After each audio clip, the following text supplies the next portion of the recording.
10 minute clarity के इस video में आप सीखने वाले हैं इस तरीके के सवाल को कैसे बनाते हैं, इसका कॉन्सेप्ट क्या है, और इस तरीके के तो 4 सवाल आप प्रैक्टिस करने वाले हैं। ध्यान दीजिए, लिखा है यदि एक कक्षा में लड़कों तथा लड़कियों की संख्या का अनुपात 7:5 है तो पूछा जा रहा है कि इसमें से कौन सा, मतलब नीचे लिखे ऑप्शन में से कौन सी संख्या कक्षा के छात्रों की कुल संख्या के बराबर नहीं हो सकता।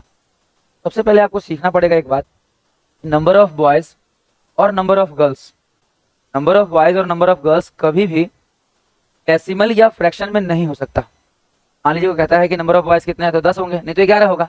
तो कहे 10.5 बॉयज है, नहीं हो सकता कि कभी भी नंबर ऑफ बॉयज को आप डेसिमल या फ्रैक्शन में रिप्रेजेंट नहीं कर सकते, ये हमेशा कंप्लीट नंबर में होते हैं। ठीक है, चाहे नंबर ऑफ गर्ल्स हो या और भी जो चीजें हैं, तो जिन चीजों को हम डेसिमल में या फ्रैक्शन में रिप्रेजेंट नहीं कर सकते, उनका जो टोटल वैल्यू होता है, उनका जो योग होता है वो रेशियो के योग से पक्का कटता है। 7 और 5 है तो 7 5 कितना होगा 12। तो जो संख्या इसमें 12 से कटेगा, जो संख्या इसमें 12 से कटेगा वही संख्या ये हो सकता है टोटल वैल्यू।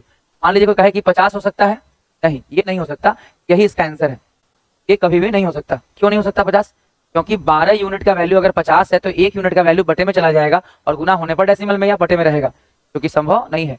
बॉयज या गर्ल्स को आप कभी भी, अगर 50 बॉयज या गर्ल्स हैं तो कभी भी आप उसे 7:5 में नहीं बांट पाएंगे। अगर आपको बांटना है तो आप 60 को बांट लीजिए, 36 को बांट लीजिए, 120 को बांट लीजिए। आप 120 को बांट सकते हैं, 120 अगर टोटल है 7 और 5 में बांटिए, देखिए 7 5 12 12 10 120, 10 10 7 70, 10 5 50, 70 50, बॉयज गर्ल्स मिल गए 70 50।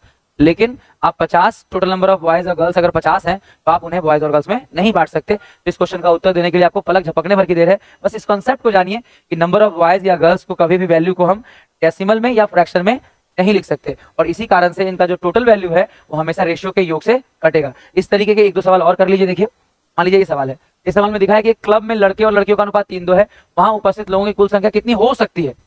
तो जो अनुपात है आपको बस ये देखना है कि 3:2 है, तो अनुपात का योग कितना हो जाएगा 3 2 5। तो जो वैल्यू 5 से कट सकता है वो सब हो सकता है, और जो नहीं कट सकता है वो नहीं हो सकता। कैसे बांटिएगा आप खुद सोचिए कि 5 यूनिट में 24 अगर बॉयज और गर्ल्स है तो 5 यूनिट में कैसे बांटिएगा उसको, कैसे बॉयज और गर्ल्स का वैल्यू निकालिएगा, नहीं निकलेगा। तो इस बात का बहुत ध्यान रखिए कि जिनको हम फ्रैक्शन या डेसिमल में रिप्रेजेंट नहीं कर सकते, उनका जो टोटल वैल्यू है वो अनुपातिक योग से पक्का कटेगा, अपने रेशियो के जो सम होगा, जो उसका सम होगा उससे वो पक्का कटेगा। इसके अलावा इस क्वेश्चन को देख लीजिए, लिखा है इसी स्कूल में टोटल 372 लोग हैं विद्यार्थी, तो कह रहा है बॉयज और गर्ल्स का अनुपात कौन सा नहीं हो सकता है। आप सोचिए कि अगर 3 4 है, 3 1 है, तो क्या 3 1 4 से वो कटेगा? क्या 5 और 1 6 से वो कटेगा? देखिए 6 से काट के कट रहा है ना। अगर 8 3 11 से काटना हो तो नहीं कटेगा, यानी कभी भी 3 और 8 का अनुपात नहीं हो सकता। और यही आपसे पूछा गया है कौन सा अनुपात नहीं हो सकता है, ये कभी भी नहीं हो सकता है। यही हमारा उत्तर होगा कि इसमें हम बांट ही नहीं पाएंगे, ये अनुपात कभी नहीं हो सकता। क्लियर हुआ कॉन्सेप्ट?